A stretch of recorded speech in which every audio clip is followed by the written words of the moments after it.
First of all, David Davis, our thoughts are very much with the families of the 48 people injured, many of them seriously, and the 6 dead. But we shouldn't forget the role of the police in extraordinary circumstances. Yes, well, our thoughts are with them, but not just our thoughts. The thoughts of the whole nation are with them. I think the thoughts and sympathy of the whole nation with them, and they should know that, if that helps them in what is a terrible time. The police and the emergency services generally have done a fabulous job here. I think, you know, it's awe-inspiring, frankly, that from, as I understand it, from the first call to the point at which the terrorists were killed was 8 minutes. You know, in central London. And the police were confronting people they thought might have been suicide bombers. I mean, we bandy the word hero around very easily in the modern age, but a real hero is somebody who runs towards danger when everyone else is running away. And running towards somebody who's wearing what you think is an explosive suicide vest is the ultimate in heroism and courage, in my view. Unlike the Manchester attack, there were 3 people involved here that we know about. Is this a worrying development? Does that suggest there may be more out there? This is part of a network? Well, there's literally at this stage no way of knowing. I mean, the difficulty with this is that lone wolf, or even lone packs of wolves, if you like, 3 of them, attacks are incredibly difficult for the intelligence agencies to get inside. The normal approaches of intercept, of monitoring and so on are less easy to do, or maybe sometimes impossible, if you've not got communications taking place over long distances. So it's very hard to know.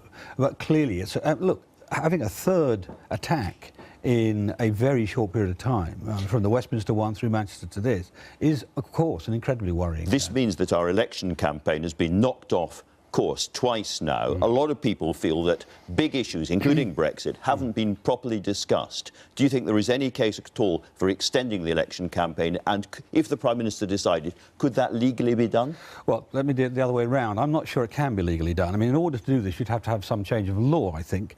And who's going to do that? Parliament no longer exists. I'm not a member of Parliament for the duration, as are none of the other people who were members. So we're locked into June the 9th? I think we're locked into June the 9th. I think actually the public would want us to be locked into June the 9th. I mean, June the 8th, there's a balance of things here. On the one hand, clearly we want to respect the people who have been injured and killed. We want to pay proper respect, and therefore we don't want to carry on across it. But on the other hand, the people doing this are doing this because they despise the freedoms we have. And those freedoms can be the freedom to go out on a Saturday night or the freedom to cast a vote. And it may be, we don't know, at least I don't know, I'm not briefed this morning on this, but I don't know whether or not they are deliberately trying to disrupt the general election or whether this is a coincidence of timing in that sense. Because there must be a possibility that there are further attacks, that this is a deliberate attack on the election campaign itself. Yeah, it may well be. In which case, all the more reason not to defer, not to deflect, to, as far as possible within the grounds of propriety, to actually not let this put us off course at all. So this suspension of campaigning should be a relatively brief one? I think it will be a relatively brief one. I mean, this is not the first time that an attack has been made on a Western election campaign. Back in 2004, before our 7/7 bombing, the year before, there was an attack on Madrid, the great Madrid bombing, terrible Madrid bombing, and that was, I think, 3 days before the election. There was a lot of debate in Spain at that time as to whether they should defer or suspend the election or whatever. And the King just said, no, this is our democracy. We're not going to give in to these people. We're not going to allow it to be made politics of. We carry on. And I think that was the right decision. Because some people would say, I mean, our unofficial national motto in Britain is keep calm and carry on. Yeah. And we are keeping calm, but at the moment we are not carrying on in the normal sense. We have suspended the election campaign. Perhaps that's the wrong thing to do. No, I don't think so. I mean, you have to respect the people who have suffered as a result of this.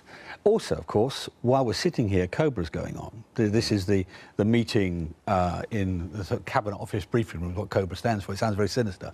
But it's the meeting of very senior heads of agencies, senior cabinet ministers, normally chaired by the Prime Minister, the senior police officers and so on, who will be looking at this with all the data they can gather, all the information they can gather, either in the last few hours or prior to that, to assess what the size of the risk is. Do they need to trigger Operation Temperance on? Now, that's got to happen. And whatever else happens, that has to happen in the interest of preserving the safety of the public. And will they be discussing whether it was a mistake to downgrade the security level? Well, they may, but I don't think that really is the case. I mean, this is a decision that effectively is taken by JTAC. It's a deliberately depoliticised decision. All these decisions, the putting soldiers on the streets and so on, you don't want politicians taking those decisions. And the assessment of risk level is done by JTAC, who are experts, all of them, and they know exactly what they're doing. And they have to balance too, the extent to which we're going to allow terrorists to disrupt our lives.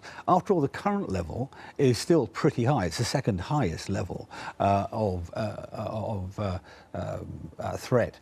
The other thing you have to ask yourself is would it make a difference? Could it have made a difference? Exactly. These policemen got there in 8 minutes, partly because we have more armed response vehicles now out permanently on the streets anyway, and so they're able to do that. So could anything else have been done? And I think the answer is, at least at first sight, no, but we'll have to. That's right. Exactly what they're going to be discussing. OK, I've just heard that Cressida Dick, the new head of the Met, is about to make a statement, so I'm going to hand back to my news.